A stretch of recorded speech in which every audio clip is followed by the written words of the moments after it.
உலகத்தின் மையப்பகுதியில் அமைந்துள்ள இஸ்ரேல் மீது எதிர்மறையான கருத்துக்கள் இருந்தாலும் தன்னம்பிக்கைக்கு இந்த நாட்டை தவிர உலகில் வேறு எந்த நாட்டையும் உதாரணமாக காட்ட முடியாது என்பதே நிதர்சனமான உண்மை.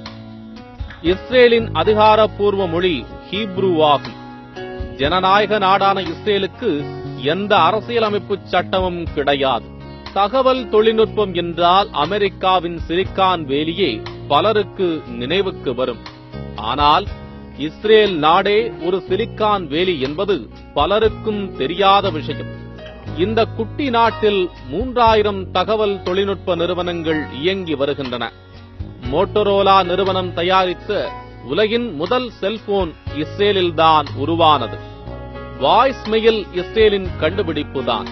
1979ஆம் ஆண்டே கம்ப்யூட்டர் ஆன்டி வைரஸ் கண்டுபிடித்து உலகை திரும்பி பார்க்க வைத்ததும் இஸ்ரேல்தான். உலகில் வேறு எந்த நாட்டையும் விட இஸ்ரேலில்தான் பிற மொழிகளிலிருந்து அதிக புத்தகங்கள் மொழிபெயர்க்கப்பட்டுள்ளது.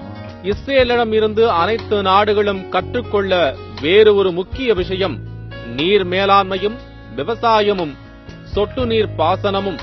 வீட்டுக்கு ஒரு மரம் போன்ற திட்டங்களால் கிடைக்கும் அத்துணை பயன்களையும் முறையாக பயன்படுத்திக் கொள்ளும் நாடு இஸ்ரேல். தனது நாட்டிற்கு தேவைப்படும் உணவுப் பொருட்களில் 95% பொருட்களை மேம்பட்ட விவசாய தொழில்நுட்பம் மூலம் உள்நாட்டிலேயே உற்பத்தி செய்து கொள்ளும் திறன் படைத்த நாடு இஸ்ரேல். இஸ்ரேலின் நிலப்பரப்பளவில் பெரும்பகுதி பாலைவனம் என்றாலும் இஸ்ரேலின் மொத்த உள்நாட்டு உற்பத்தி திறன் இந்தியாவின் மொத்த உள்நாட்டு உற்பத்தி திறனை விட அதிகம் என்பது அனைவரும் அறிந்து கொள்ள வேண்டிய விஷயம்.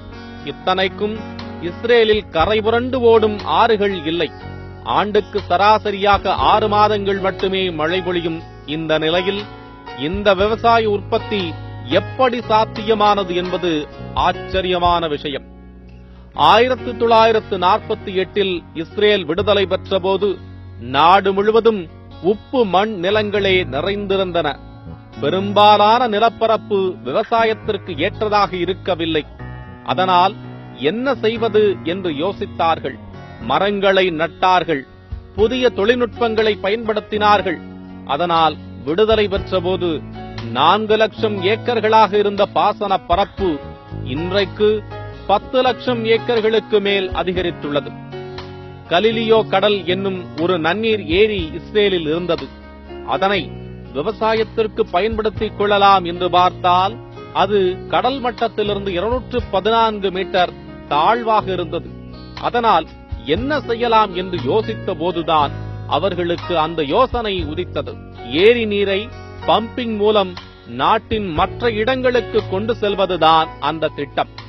செலவும் காலமும் அதிகமாகும் திட்டம்தான் என்றாலும் அதனை செயல்படுத்தினார்கள்.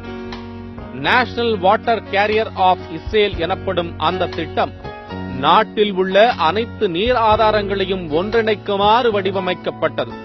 அந்த திட்டம் முடிவு பெறும் போது அவர்களிடம் 130 கிலோமீட்டர் நீளமுள்ள ஒருங்கிணைக்கப்பட்ட நீர் பாதை இருந்தது. நீராதாரங்களை ஒருங்கிணைத்தது மூலமாக விவசாயம் செய்யவும் குடிநீர் தேவைக்கும் குறைந்த அளவே நீர் கிடைத்தாலும் அந்த நீர்ப்பாதை நாடு முழுமைக்கும் சீராக கிடைத்தது. இஸ்ரேல் அரசு விவசாயிகள் நலனில் முழு கவனம் செலுத்தியது. விவசாயத்திற்காக புதிய தொழில்நுட்பங்களை உருவாக்குமாறு ஆராய்ச்சியாளர்களை கேட்டுக்கொண்டது. சொட்டு நீர் பாசனம், தெளிப்பு நீர் பாசனம் என புது தொழில்நுட்பங்களை பயன்படுத்துமாறு விவசாயிகளை அறிவுறுத்தியது. அதன் விளைவாக விவசாயம் செய்யும் பரப்பு அதிகரித்து விளைச்சலும் அதிகரித்தது. அதனால் தனது தேவையை நிறைவு செய்து கொண்டு ஏற்றுமதியும் செய்கிறது இஸ்ரேல்.